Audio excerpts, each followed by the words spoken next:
Torej, vidim, da je precej kolegov gozdarjev tudi navzočih in se jim moram opravičiti, ker sem tole mojo predstavitev bolj poljudno predstavil, to pa z razlogom, da bi se nekako povezali tudi z drugimi uporabniki gorskega prostora, kajti problemi so vedno večji in nekako je povezovanje pomembno. Mi smo leta 1998 študijske dneve na temo gorski gozd izpeljali in se je pokazalo takšno sodelovanje kot zelo koristno. Najprej bom izpostavil nekaj terminoloških razlik, potem bom govoril o Alpah in njihovem prispevku k zgodovini sonaravnega gojenja gozdov, potem bom govoril o sodobnih izhodiščih gojenja gorskih gozdov, izpostavil težave pri gospodarjenju in končal z nekaterimi usmeritvami za prihodnost. Kar se tiče terminologije, je potrebno izpostaviti, da je razumevanje gorskega gozda v Sloveniji pogosto nekoliko drugače od tistega v nemško govorečem delu prebivalstva Alp, in sicer publikacij na to temo, na temo upravljanja gozdov je veliko in zelo veliko je v nemškem jeziku, tam pa razumejo gorski gozd predvsem tisti del nad 1000 metri, torej visokogorje, Gebirgswald, Gebirgswaldbau, in tam so razmere za razvoj gozda precej zaostrene, bolj je potrebno upoštevati naravne procese in slediti, in prav zaradi tega so Alpe, lahko rečemo, zibelka sonaravnega gojenja gozdov. Če pogledamo nekoliko v zgodovino, recimo nekaj 100 let nazaj, pa tudi še 100 let nazaj, kot kaže tale slika, so bili gozdovi precej drugačni v primerjavi z današnjimi. Torej gre za prostor zgodnjih krčitev, spreminjanja, sečenj, veliko paše, tako drobnice kot goveje živine, kasneje industrija, tako da res intenzivna raba, dobesedno je šlo v določenih primerih za pometanje, kot je tale primer steljarjenja v Švici začetka 20. stoletja. Goloseki, saditev iglavcev, krčitve za infrastrukturo so pripeljale do naravnih katastrof. In eni prvih, ki so se s temi težavami srečali, so bili Japonci že za časa šogunov, tam v 14. stoletju in kasneje. Japonska je dosti erodibilna in s krčenjem gozdov so potem res bili izpostavljeni velikim nevarnostim. V Alpah se je to odvilo nekoliko kasneje, predvsem z gradnjo železniške infrastrukture je bilo zelo veliko golosekov, tako da tam sredi 19. stoletja se vrstijo izjemne ujme v Alpah, erozija v najširšem pomenu besede, tako da številne alpske dežele takrat sprejemajo pomembno zakonodajo, kako uravnavati gospodarjenje z varovanimi gozdovi. Tam 1850 Bavarska, potem 1870 Švica, 1852 Avstrija. So pa prvi tako imenovani zaščitni gozdovi bili izločeni že bistveno prej, že v 14. stoletju, recimo v Švici tako imenovani Bannwälder, se pravi gozdovi, kjer se prilagojeno gospodari, ki so zavarovani. Tako da so negativni procesi vplivali na razvoj sonaravnega gospodarjenja v Alpah. V drugih delih Evrope je bilo pa tudi drugače, na primer naš nizki kras, severna Nemčija, tu so bili glavni problemi predvsem degradacija tal zaradi paše s teljarjenjem. Negativni vplivi so zagotovo vplivali na razvoj sonaravnega gospodarjenja, še bolj pa dobri zgledi, recimo prebiralno gospodarjenje, kot ga vidimo na desni strani, in Slovenija je k tem, recimo s kmečkimi prebiralnimi gozdovi na Pohorju, v Zgornji Savinjski dolini, na Gorenjskem pomembno prispevala. O sodobnih izhodiščih gojenja gorskih gozdov. Za proučevanje naravnih procesov potrebujemo pragozdove, naravne strukture, žal je teh zelo malo. V sosednji Avstriji je en večji kompleks Rotwalda, drugače pa tega praktično ni. In zopet je tukaj izjema Slovenija, lučka bela, območje omenjeno že v spomenici pred 100 leti, in za to območje si zelo prizadevamo, da bi ga zavarovali, pragozdni predel, in tudi lastnik Nadškofija Ljubljana je temu vedno bolj naklonjen, tako da mislim, da bo to ena zanimiva zgodba za prihodnost. V zadnjih desetletjih je bilo izpeljanih kar nekaj raziskav v Visokogorju, nekaj v Alpah, še več pa v Karpatih, Rodopih, in gorski gozd je mešan, odlikuje ga posebna arhitektura dreves z globokimi, ozkimi krošnjami zaradi odlaganja snega, zaradi nošenja velikih obremenitev, sorazmerno visoka lesna zaloga, ki vpliva tudi na ugodno mikroklimo, šopasta struktura, potem posebna zgradba lesa, trajni les, velik pomen drevesnih ostankov, in pokaže se, da so naravne motnje nekoliko večje površinske v primerjavi z recimo hribovskimi in dolinskimi legami.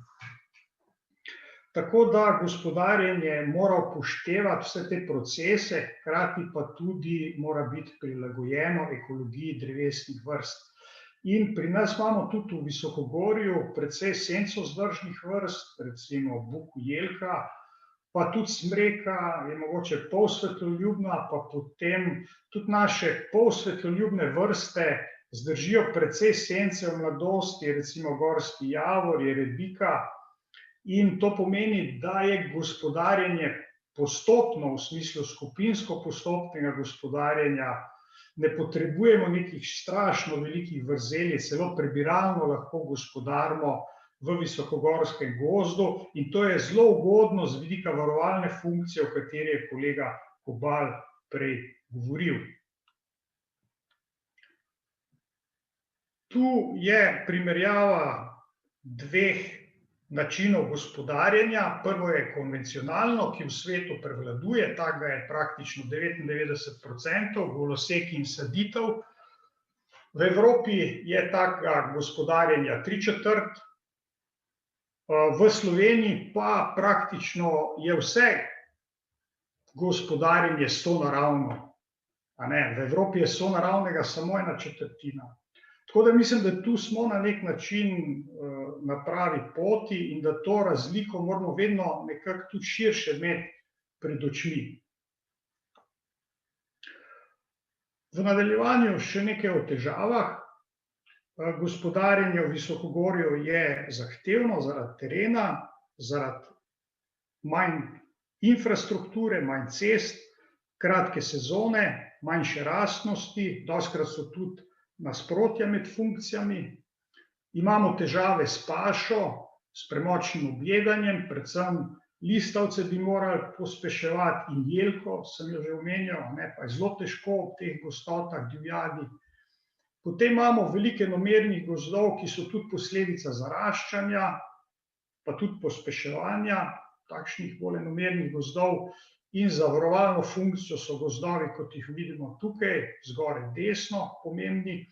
Pa včasih se dogaja, da sodobne tehnologije premočno posežejo v gozd, tako da imamo že slike praktično golosekov, čeprav so v Sloveniji prepovedani. Tule en tak primer levo spodaj, kaj se nam dogaja. In v svetu žal gozdovi v visokogorju izginjajo, zaradi paše. Na desni strani je primer Albanije, kjer smo sodelovali tudi v enem projektu pogozdovanja, in če kdo ne verjame, kako pomemben je gozd, kako ščiti pred erozijo v najširšem pomenu, lahko gre v Albanijo in to vidi iz prve roke. Ampak tu je še ena druga težava, ki je pa prikazana na levi strani, tu je ena idilična krajina Nove Zelandije, ki pa je v bistvu zelo spremenjena. Kajti prvič, vse to bi poraščal naravno gozd, drugič, trava, ki je tukaj vidno, je uvožena, se pravi, ni avtohtona, tretjič, drevesna vrsta, ki je tukaj, je monterejski bor in gre za eno eksotično vrsto, ki izvira iz zahodne obale ZDA. Torej, tisto, kar si predstavljamo idilično, je pravzaprav daleč od tega.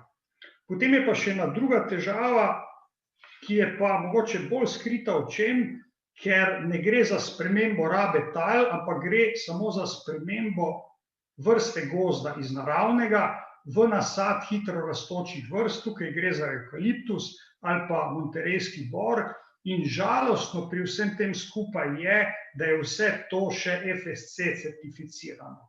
In to pomeni, da tudi tisto, kar kupimo v trgovini z tem kar zahtevnim certifikatom, v bistvu tudi temu ni več za verjeti. Tako, zdaj pa na konec še... Super, hvala.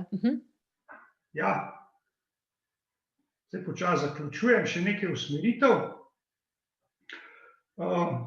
Torej, v svetovnem merilu zagotovo ogozditve so pomembne, pa ohranjanje gozdov, ohranjanje biotske pestrosti, kajti le, če imamo gozd, imamo potem tudi skladiščenje ogljika, in z tega vidika je ena mozaična krajina Slovenije, kot jo vidite tule na primeru Zgornje Savinjske doline, lahko en primer za trajnostno upravljanje v svetovnem merilu. Ampak tudi v Sloveniji imamo precejšnje težave, so povezane predvsem s prilagajanjem na podnebne spremembe.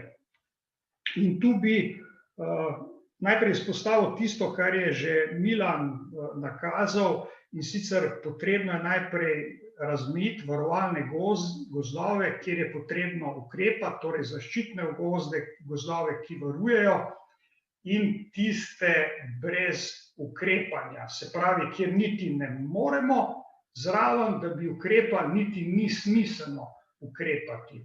In v Švici je polovica gozdov je izločenih kot zaščitnih gozdov in torej varujejo na nek način, in tudi pri njih so precejšnje razlike med kantoni, kot vidite, tule je meja med dvema kantonoma. Če bi Slovenijo tukaj dodali, bi bilo še precej manj šrafirano, kot je tule na primeru tega drugega kantona.